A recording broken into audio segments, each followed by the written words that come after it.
ದ್ವೇಷ ಭಾಷಣ ಬಿಲ್ಗೆ ಬಿಜೆಪಿ ತೀವ್ರ ಆಕ್ರೋಶ. ಮೇಲ್ಮನೆ ಮೊಗಸಾಲಿಗೆಯಲ್ಲಿ ಬಿಜೆಪಿ ತಂತ್ರಗಾರಿಕೆ ಮಾಡೋದಕ್ಕೆ ಶುರು ಮಾಡ್ತಾ ಇದೆ. ದ್ವೇಷ ಭಾಷಣ ವಿಧೇಯಕ ವಿಚಾರದ ಬಗ್ಗೆ ಚರ್ಚೆ, ಮುಂದಿನ ನಡೆಗೇನು ಅನ್ನೋ ಬಗ್ಗೆ ನಿರ್ಧರಿಸೋಕೆ ಸಭೆ.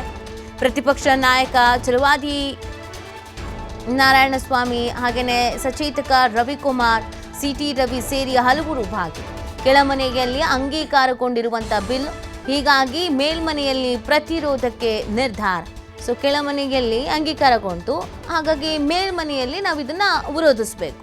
ಅದಕ್ಕೆ ಹೆಂಗೆ ಪ್ಲಾನ್ ಮಾಡ್ಕೊಳ್ಬೇಕು ಅಂತ ಸಭೆ ಮಾಡ್ತಾ ಇದ್ದಾರೆ. ಬಿಲ್ಕುಲ್ ನಾವು ಇದನ್ನು ಒಪ್ಕೊಳ್ಳೋದೇ ಬೇಡ, ಇದಕ್ಕೆ ನಾವೊಂದು ತಂತ್ರಗಾರಿಕೆಯನ್ನು ಮಾಡೋಣ ಅಂತ. ಸಮಬಲ ಇರೋದ್ರಿಂದ ಮಸ್ಟ್ ಅಂಡ್ ಶುಡ್ ಆಗಿ ಎಲ್ಲರೂ ಕೂಡ ಭಾಗಿಯಾಗಲೇಬೇಕು ಅನ್ನೋದು. ಸೊ ಅದಕ್ಕೆ ವಿರೋಧವನ್ನು ವ್ಯಕ್ತಪಡಿಸಬೇಕು ಅನ್ನೋದು ತಂತ್ರಗಾರಿಕೆ. ಸೊ ಅದೇ ನಿಟ್ಟಿನಲ್ಲಿ ಈಗ ಸಭೆಯನ್ನು ಮಾಡ್ತಾ ಇದ್ದಾರೆ. ಮೇಲ್ಮನೆಯಲ್ಲಿ ಪ್ರತಿರೋಧವನ್ನು ವ್ಯಕ್ತಪಡಿಸುವಂಥ ನಿಟ್ಟಿನಲ್ಲಿ ಸಭೆ ಅನ್ನೋದು ಗೊತ್ತಾಗ್ತಾ ಇದೆ. ಕೆಳಮನೆಯಲ್ಲಿ ಅಂಗೀಕಾರಗೊಂಡ್ಬಿಟ್ಟಿದೆ ಬಿಲ್ಲು, ಹಾಗಾಗಿ ಮೇಲ್ಮನೆಯಲ್ಲಿ ಅದನ್ನು ತಡಿಬೇಕು.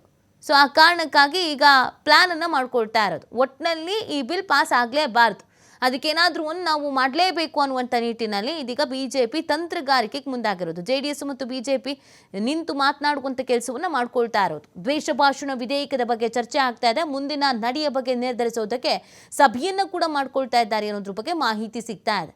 ಸೊ ಕೆಳಮನೆಯಲ್ಲಿ ಅಂಗೀಕಾರಗೊಂಡು ವಿರೋಧದ ನಡುವೆಯೂ ಬಿಜೆಪಿಗರು ವಿರೋಧ ವ್ಯಕ್ತಪಡಿಸ್ತಾನೇ ಇದ್ರು, ಪ್ರತಿಭಟನೆ ಮಾಡ್ತೀವಿ ಅನ್ನುವಂಥ ಎಚ್ಚರಿಕೆ ನೀಡಿದ್ರು, ಸದನದ ಬಾವಿಗಿಳಿದ್ರು, ಧಿಕ್ಕಾರ ಕೂಗಿದ್ರು, ಬಿಲ್ನ ಪ್ರತಿಯನ್ನು ಹರಿದಾಕಿದ್ರು.